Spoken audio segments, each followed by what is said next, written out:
Hi, it's Angela at Telltap and Antics.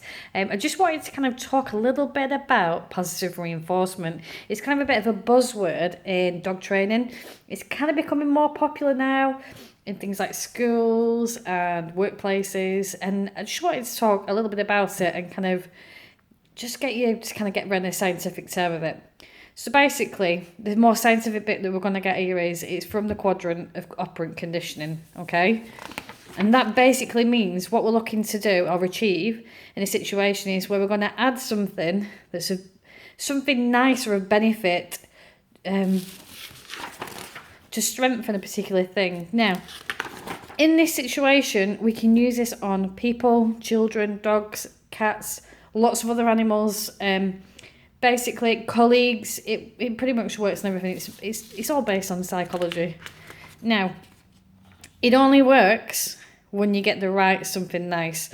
So if you want to really, really strengthen a behaviour, or if you want to make a change with a customer or a client or a friend, it just could be anybody or anything. What you've got to work out is what the something nice is that works for that person, what motivates that person.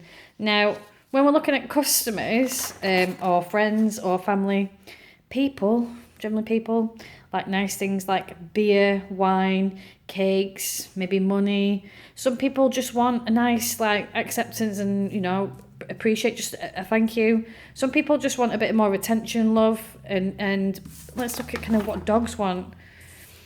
Dogs kind of love high value rewards, not just kind of like food rewards, but if you're going to kind of look at getting a really strong behaviour out of a dog, you need to be looking at these kind of things: ham, cheese, fish, sausage, pork, beef, not the boring biscuit, not kibble, because you will not get the results out of your dogs if you use these things. They're just not motivated by them at all. Okay, now some dogs just aren't motivated by food, but the majority of them are. That's great. There's other things you can look at, like playing with the dog in terms of chasing a tennis ball around, or it could be a scent work game. There's lots and lots of other things that motivate dogs, not just food. But what I want to kind of get you thinking about is how you value things, and get you thinking about how dogs value things. So let's look at these goodies here. So I've kind of run around my kitchen getting different bits and pieces and just have a little rummage through these bits. Now, I wouldn't say a lot of things kind of like I'm motivated by these things. I just kind of grab them. A lot of them are presents actually for people. So we'll start off with the first one. Now, we've got some nice champagne there. And we've got some Prosecco, some Irish whiskey. And we've got some spiced rum, Whittaker's Gin, some Bacardi, some very expensive whiskey that I bought for my other half because it's his birthday today. Happy birthday, Will. I've also put down some water, cherry juice. I know just random things like cardamom pods, some chocolates, some rice snack, chili crackers, pineapple, with some salami cheese, some nice chocolate, some nuts. Okay, now, when you're looking at these, I'm going to step back and you can have a look at them all. I want you to think, which ones are you motivated by? Now, I'll tell you which ones I like.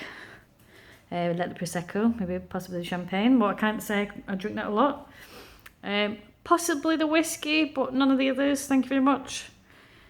And I'm not really a big chocolate fan either, but I love cheese. So that's my motivation. However, if I'd done a real good day at work and really, worked hard for my boss, if I got a block of cheese, I'd be a bit disappointed. So the value of the champagne in that case is going to be higher than the cheese. So I want you to kind of think about how you reward your dogs and how you treat your customers and how you are with people around you. So if you wanted to improve a relationship or a certain behaviour, you need to look at putting high value things in, things that motivate people, and it doesn't have to be things that are going to cost the earth. Now, when we're working with a dog, what I typically see, and where people go wrong time and time again, is they say things don't work, and that's generally because they've not got the right reward for the dog. And these are the things that you should some of the things you should be given. So we've got here, these are the things that are in my fridge. Going back to this chart here, we want something like ham, cheese, fish, sausage, pork, beef. That's if the dog's food oriented, of course. Now, I've got some slime and cheese. Most dogs, I love cheese, and I've got some fish. They love fish as well. I know it's not to everybody's taste, but you've just got to think, if you want a strong behaviour that's reinforced, and it's going to happen much quicker by using the right reward. Now, we've got some kibble here. Now, the problem with kibble is, because dogs get it every day as part of the diet, it's just so boring. It's like, it's just not really well thought of, and it's just like, I might eat it, I might just spit it out. So look at kind of what your dog wants. I see people trying to get behaviours from the dogs by using just kind of like the boring biscuits, you know, like the ones you get in the supermarkets that are just bolts up with cereal and hardly any meat content in them. They've just like looked at the meat and walked off in the box. Don't go and feed your dogs that, because they might just eat them and you think, oh, they like them. They will eat them, the dogs. However, if you've got something like this out that really appeals by the smell of it, because dogs smell more than they can taste, they're going to really appeal to this, and you're going to get a stronger behaviour from your cheese, your fishes, your hams, your sausages, that kind of thing. So go try it and see what works with your dog. And I'll probably show you another little video that I try and demonstrate on my dog bite prevention courses to show you the importance of using food. Food is so important.